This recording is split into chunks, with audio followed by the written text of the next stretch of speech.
EVM tampering గడిచిన కొన్ని రోజులుగా దీని గురించి చర్చ ఎక్కువగా జరుగుతుంది. భారతదేశం మొత్తం కూడా దీని గురించి చర్చ జరుగుతుంది. ఏపీలో దీని గురించి ఇంకా ఎక్కువగా చర్చ జరుగుతుంది. కారణం వైఎస్ఆర్ కాంగ్రెస్ పార్టీ అత్యంత దారుణ పరాజయం పొందడమే. కేవలం 11 ఎమ్మెల్యే సీట్లు మాత్రమే వైఎస్ఆర్ కాంగ్రెస్ పార్టీ గెలుచుకుంది. 4 ఎంపీ సీట్లు మాత్రమే గెలుచుకుంది. అయితే ఇలాంటి పరిస్థితుల్లో ఈవీఎం ట్యాంపరింగ్ జరిగింది అని వైసీపీ ఆరోపించడం పెద్ద విశేషమేం కాదు. కానీ ఓట్ ఫర్ డెమోక్రసీ అనే సంస్థ క్లియర్గా గణాంకాలతో సహా కూడా ఓ విషయం చెప్పింది. దాదాపుగా భారతదేశ వ్యాప్తంగా 93 పార్లమెంటు స్థానాల్లో పోలైన ఓట్లకి అలాగే లెక్కించిన ఓట్లకి భారీ తేడా ఉంది అని క్లియర్గా చెప్పింది. ఆంధ్రప్రదేశ్ విషయంలో 9 పార్లమెంటు స్థానాల్లో వైసీపీకి అన్యాయం జరిగింది. ఖచ్చితంగా 9 పార్లమెంటు స్థానాలు వైసీపీ గెలవాల్సి ఉంది అని క్లియర్గా చెప్పింది. సో దీంతో ఈవీఎం ట్యాంపరింగ్ గురించి గడిచిన వారంగా ఆంధ్రప్రదేశ్లో చర్చ జరిగింది. ప్రజెంట్ చర్చకు కారణం విజయనగరం నుంచి వైసీపీ తరఫున ఎంపీగా పోటీ చేసి ఓడిపోయిన బెల్లన చంద్రశేఖర్ గారు. ఆయన అయితే ఎలక్షన్ రిజల్ట్స్ వచ్చిన తర్వాత ఎలక్షన్ కమిషన్కి లెటర్ రాశారు, అలాగే కంప్లైంట్ చేశారు. నాకు ఈవీఎంలు మళ్ళీ లెక్కించండి, ఎందుకంటే పోలింగ్ రోజు ఈవీఎంలో ఉన్న బ్యాటరీ పర్సంటేజ్ 64గా ఉంది.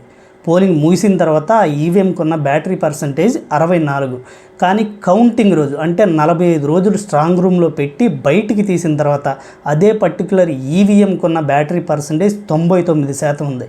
45 రోజులు కౌంటింగ్ రూమ్లో ఒక ఈవీఎంని పెడితే సాధారణంగా అయితే ఏ ఎలక్ట్రానిక్ డివైస్కైనా 45 రోజులు వాడకుండా ఉంటే అయితే బ్యాటరీ పర్సంటేజ్ ఛార్జింగ్ పర్సంటేజ్ తగ్గుతుంది లేదా స్టేబుల్గా అలానే ఉంటుంది. అలా కాకుండా 64 నుంచి 99% ఈవీఎం బ్యాటరీ ఛార్జింగ్ ఎలా పెరిగింది అనే క్వశ్చన్ రైజ్ చేశాడు. దానిపైన నాకు సందేహాలు ఉన్నాయి, సో నివృత్తి చేయండి లేదా ఈవీఎంని మళ్ళీ కౌంట్ చేయండి అంటూ సుప్రీంకోర్టులో ఆయన కేసు అయితే వేశాడు.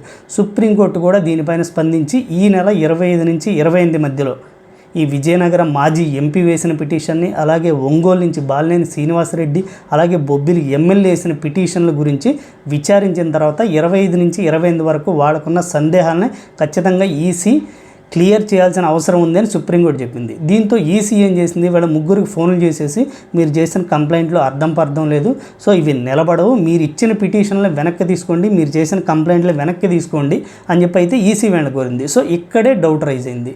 ఈసీ ఎందుకలా వాళ్ళని పిటిషన్స్ని వాళ్ళు చేసిన కంప్లైంట్ని వెనక్కి తీసుకోమంటుంది? వాళ్ళు డౌట్ రైజ్ చేశారు, ఎలా పాసిబుల్ అవుతుంది 64% ఉన్న ఈవీఎం బ్యాటరీ ఛార్జింగ్ 45 రోజుల తర్వాత 99%గా ఎలా పెరుగుతుంది?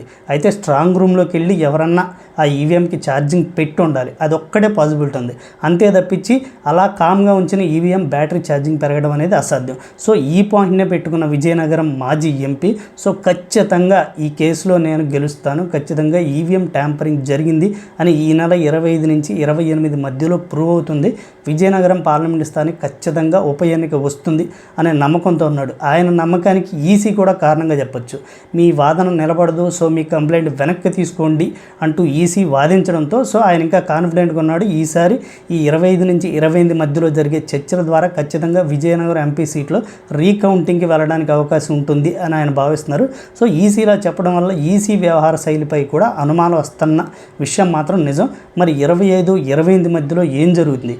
ఒకవేళ ఈసీ గనక ఆయన అడిగిన క్వశ్చన్కి క్లియర్గా ప్రాక్టికల్గా ఎక్స్పర్ట్ల సమక్షంలో చూపించలేకపోతే గనక పాసిబిలిటీని ఖచ్చితంగా విజయనగరం పార్లమెంటు స్థానానికి రీఎలక్షన్ రావడానికి అవకాశం ఉంది. అలాగే ఒంగోలు అసెంబ్లీ, బొబ్బిలి అసెంబ్లీ స్థానానికి కూడా రావడానికి అవకాశం ఉంది. ఎందుకంటే ఈ ముగ్గురు మాత్రమే కంప్లైంట్ చేసి ఉన్నారు, ఈవీఎంల పనితీరు మీద అనుమానంగా ఉంది, సో ఈవీఎంలని ఖచ్చితంగా రీకౌంట్ చేయండి అంటూ.